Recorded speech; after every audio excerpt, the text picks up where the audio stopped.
My name is Suzanne, and I'm 28. I got laid off on a Tuesday. Clean, corporate, the kind of meeting where they thank you for your contributions and slide a severance packet across the table like it's supposed to soften the fall. I went home and did the responsible things first. Checked my bank app, updated my resume, told myself I'd land on my feet. 2 days later, my landlord reached out and said he needed to talk. I assumed it was about the apartment, maybe the repairs he'd been putting off. Instead, he told me someone had contacted him directly and offered $500 extra to end my lease early. Not next month, not at the end of the term. Early, fast, and with a deadline that made my stomach drop. It wasn't a stranger, it wasn't a mistake. It was my sister. When I called her, she didn't sound shocked or guilty. She sounded entertained, like this was a story she couldn't wait to repeat at dinner. The message was simple. This was for my own good. And if I didn't like it, I should figure it out. The worst part wasn't the money. It was realizing how quickly my life could be rearranged by people who claimed they loved me, and how calm they were while doing it. By the next afternoon, the situation got even uglier, even faster. Paperwork moved, timelines tightened, and I realized I had less leverage than I thought. So I stopped arguing. I stopped pleading. I said nothing, hung up, and made one call. And almost immediately, everything changed. Before I tell you what he said and what happened after I walked out, tell me, what time is it for you right now, and where are you watching from? I'm curious to see how far this story will travel. By Thursday afternoon, my phone buzzed again while I was staring at my resume like it had personally betrayed me. It was my landlord asking if I had a minute to talk. I stepped out onto the little balcony outside my unit because I didn't want the neighbor in 3B hearing my life come apart through the walls. His voice had that careful tone people use when they've already decided what they're going to do. He told me someone had reached out to him directly and offered $500 to end my lease early and have me out fast. He didn't say who at first. When I asked, he admitted it was my sister, then followed it with an apology that sounded practiced. I asked him if he could even do that.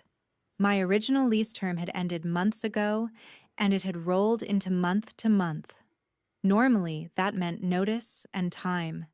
He agreed, then said he wasn't trying to file an official eviction. He was offering an early termination agreement. If I signed it, I would have 48 hours. He said he'd waive the next rent payment and be fair about my deposit, but he didn't promise anything in writing on that call. I stood there with my hands on the railing, trying not to let my voice shake. I had just lost my paycheck. I didn't have a new one lined up. I didn't have enough cash to put down first month, last month, and a deposit somewhere else on short notice. And now my sister had paid extra money to speed up the worst week of my adult life. I asked him why he was entertaining it. He didn't pretend it was about principle. He said turnover was expensive, but a vacancy would let him reset the rent, and the $500 made the inconvenience worth it. He repeated that he felt weird about it, which was his way of staying comfortable while still taking the money. When we hung up, I didn't go back inside right away. I stayed outside until the air made my skin sting, because moving felt like admitting it was real. Then I called my sister. I didn't open with a speech. I asked one question.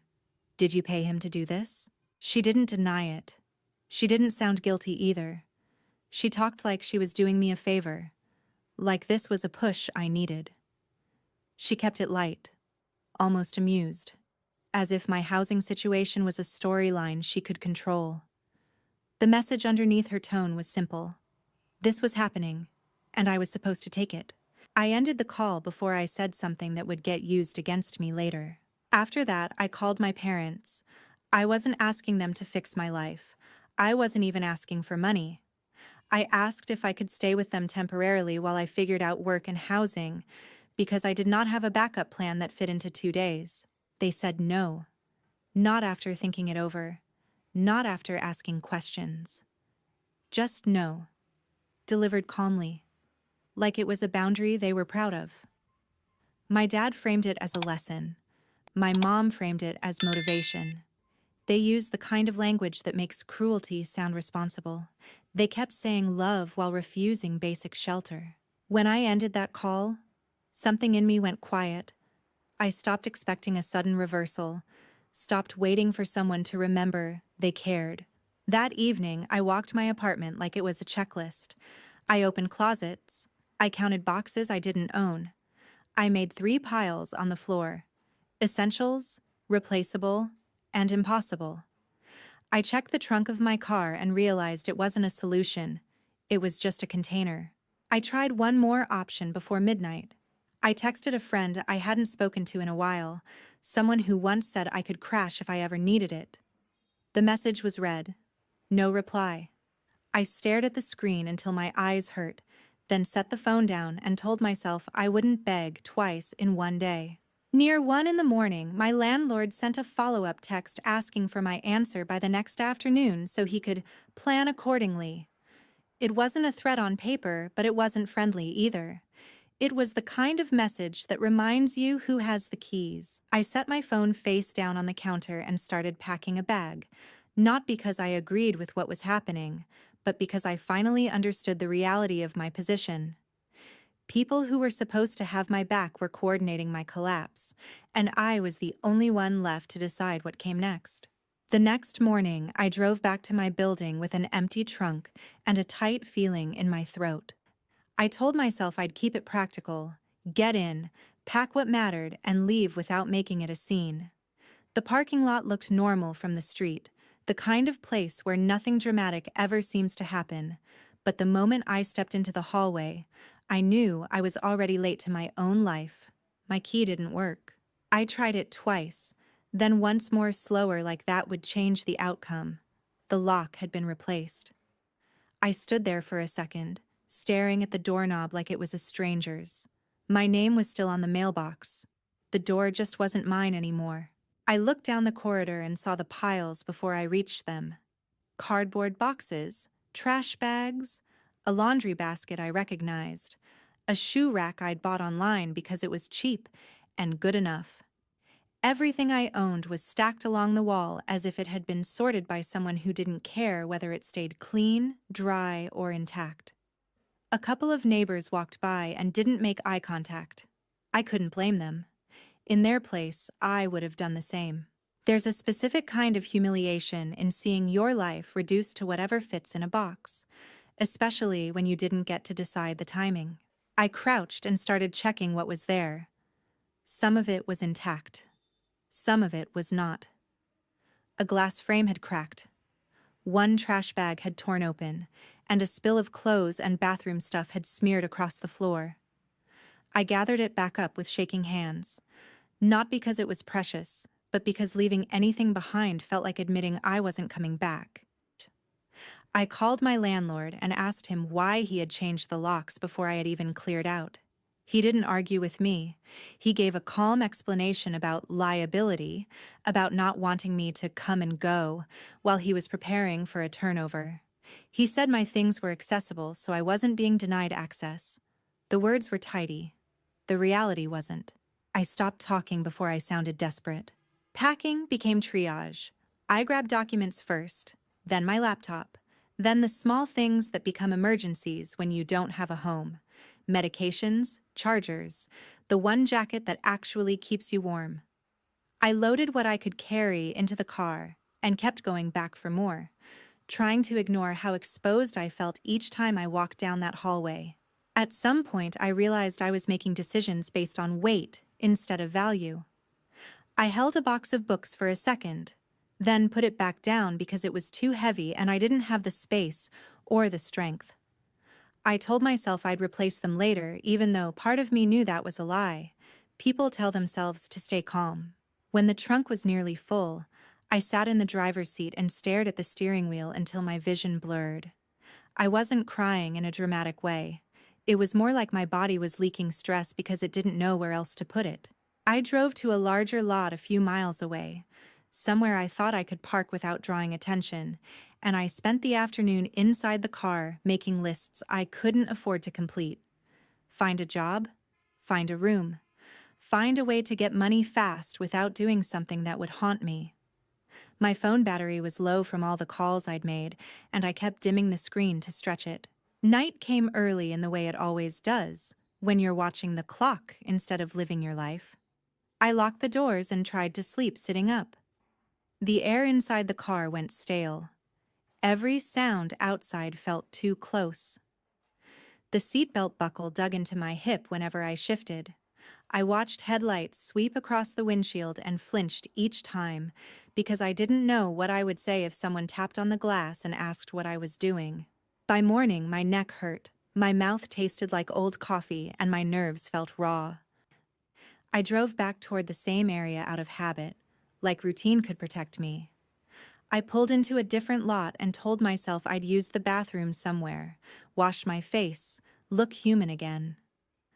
I left the car for less than 10 minutes. When I came back, it was gone.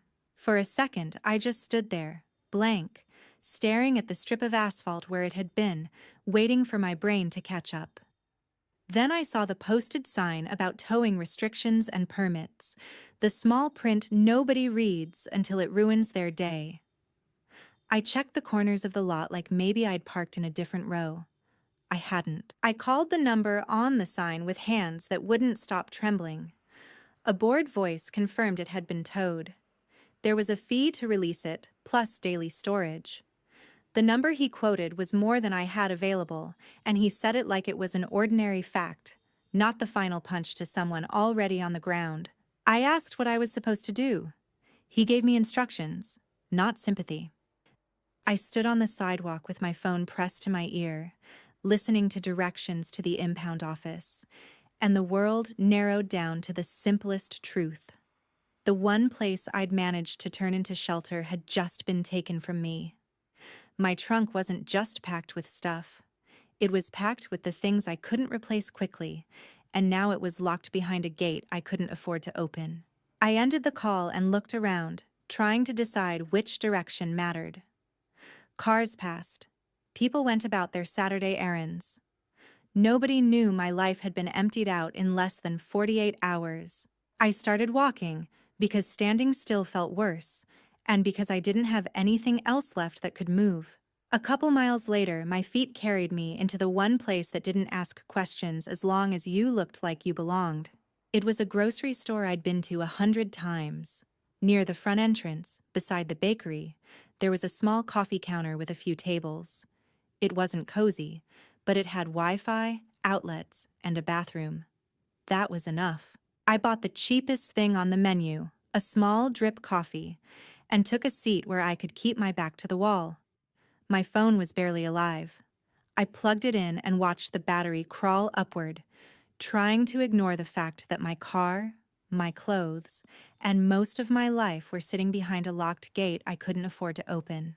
Around me, people moved with purpose. A cashier called for backup at the registers. Someone laughed near the floral section. The normalness of it made me feel even more out of place, like my week had slipped off the rails and everyone else was still following the track. When my phone had enough charge, I checked my account again. The number didn't change. I did the math anyway, because panic loves repetition. Then a notification appeared from the family group chat. I tapped it without thinking. Photos loaded, plans, a weekend getaway, a hotel lobby shot, restaurant pics, the kind of chatter that says everyone is fine and expects you to be fine too. I scrolled until my thumb went numb. No one asked where I was sleeping. No one asked if I'd eaten. No one asked anything. I put the phone down and stared at the coffee cup like it could give me an answer. What I felt wasn't sadness. It was clarity. They hadn't just refused to help. They had decided my discomfort was useful. I opened my notes app and forced myself into problem-solving mode. Shelter, transportation, income, paperwork. The last word looked strange on the screen, but it wouldn't leave my mind, because there was one fact my family treated like it didn't exist. My grandmother had owned the house my parents lived in. When she got sick, I was the one who showed up consistently. Not with grand gestures, just with time. I drove her to appointments. I picked up prescriptions. I sat with her when the house felt too quiet. The rest of the family was busy, and I filled the gap because someone had to. After she passed, her estate was handled by an attorney. I knew what her will said. I knew what my name meant on those documents. I also knew my parents had been living comfortably in that house for years as if it had always been theirs. I had stayed quiet because I told myself it was the decent thing to do. I didn't want to turn grief into a fight. I didn't want to be the person who talked about ownership at the dinner table.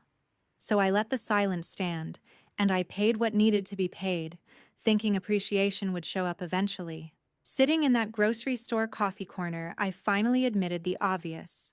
Silence doesn't earn respect from people who feel entitled. It just gives them room. I found the attorney's contact and stared at it until my pulse slowed. His name was Michael Hargrove. I hadn't called him in years. Calling him now meant I was done pretending my family would treat me fairly on their own. I stepped outside near the cart return so I wouldn't be surrounded by shoppers. The air smelled like wet pavement. I hit call. When Michael answered, I identified myself and kept it tight. I told him I'd lost my job. I told him my lease had been pushed into an early termination with $500. I told him I'd been locked out before I could finish packing. I told him my car had been towed with my belongings inside it. Then I asked him one question. What can I do? And how fast can it start? He asked a few clarifying details, steady and practical, like he was already sorting my mess into steps. Then he confirmed what I needed to hear. The house was mine. It had been mine since the estate closed. My parents were there because I allowed it, not because they had any legal right. He outlined the process in plain terms, notices and timelines. Nothing dramatic, just paperwork that moves when it's filed correctly. He didn't push me. He didn't preach. He just made the options real. I listened, and the guilt I'd been carrying finally started to feel less like love and more like conditioning. I told him to begin. A little later, my phone turned into a siren. My sister called first, then again, then again. The kind of persistence that isn't concern, it's panic. After that came my dad, then my mom, then all of them in different orders, as if rotating would eventually make me pick up. I left the calls unanswered and watched the screen light up and go dark. Michael sent a short message confirming he had prepared the first notice and would have it served correctly. No drama, just a clean next step. I stayed at the grocery store cafe because it was functional. Wi-Fi, an outlet, a bathroom, people minding their own business. I bought another small coffee and kept my eyes on the front windows. One car pulled in and stopped, then another, then a third. I recognized the way they parked, too close to the entrance like they were trying to shorten the walk and widen the impact. They came in together and scanned the seating area like they were searching for proof I still existed. My dad spotted me and moved first. My mom followed, already shaken. My sister came last, shoulders stiff, face tight. Not at all the person who had sounded amused on the phone. I didn't stand.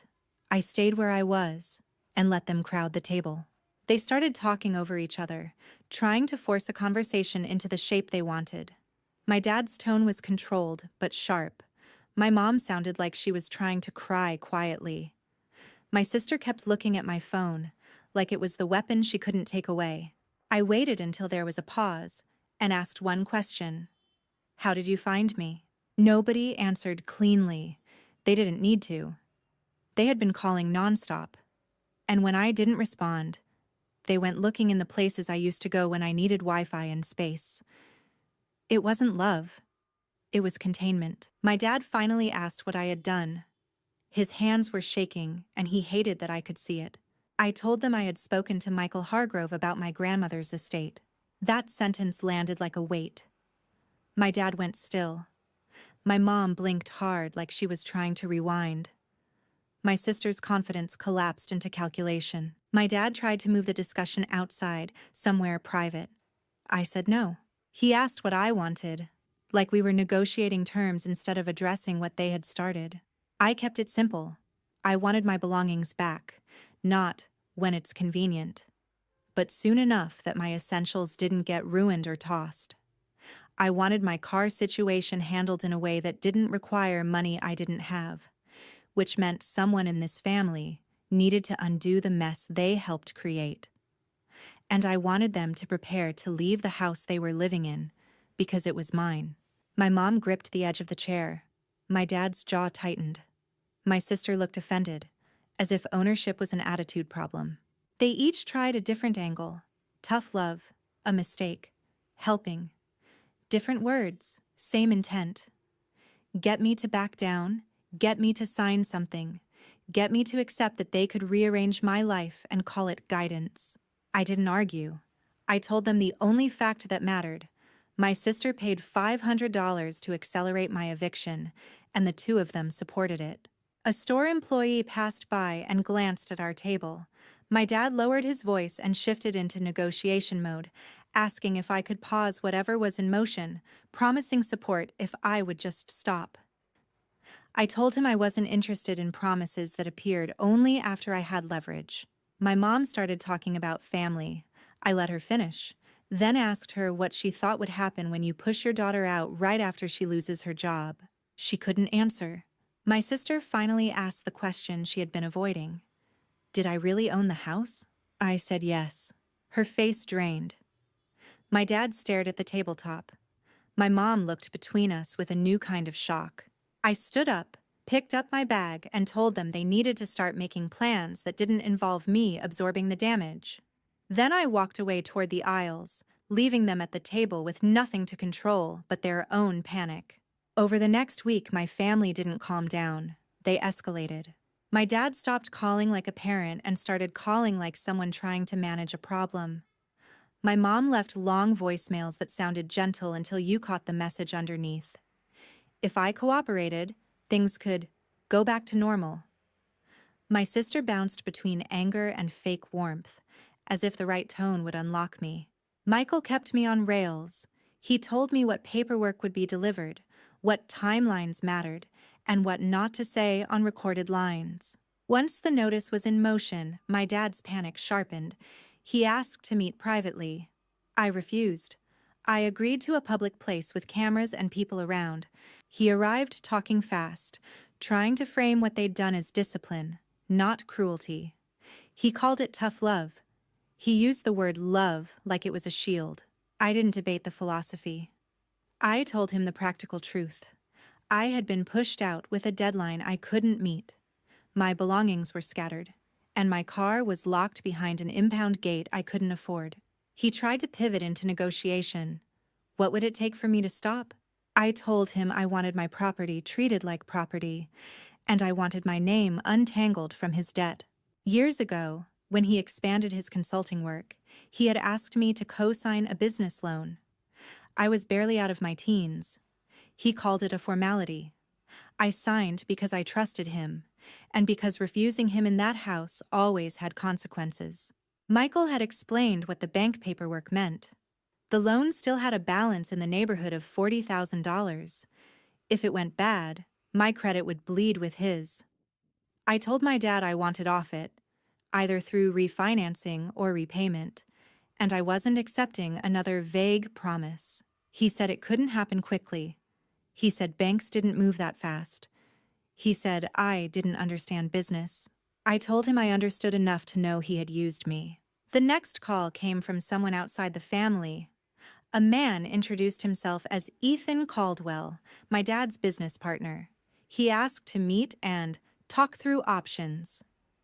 I picked a small diner near a busy shopping plaza. Ethan didn't waste time. He said my demand would create a crisis for the company. He talked about contracts, payroll, and people depending on stability, then tried to make it feel like my responsibility. I asked if he knew my sister had paid money to get me removed from my apartment within 2 days. He said he did, then dismissed it as family conflict, separate from business reality. My name on that loan had been business reality when my dad needed it. Now they wanted it treated like a favor. I told Ethan my co-signature was not a favor. It was risk, and I was done carrying it. He asked if there was a number that would make me back off. I told him the number was whatever it took to remove my name cleanly, and until that happened, the process would keep moving. He left looking irritated, like I had failed a test I didn't agree to take. My mom tried next. She asked to meet, and I chose a crowded cafe inside a grocery store because it was familiar and public. She arrived with puffy eyes and a careful voice. She apologized without actually owning anything. She said they were scared for me. She said they never thought it would get this bad. I asked her what she thought an early termination and a lock change would do. She offered a deal.